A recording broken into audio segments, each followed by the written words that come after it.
I would never wait for something to let it go to waste. With everything at stake,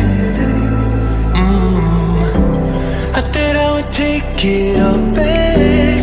I just wanna make this thing last. But we're running out of time. We were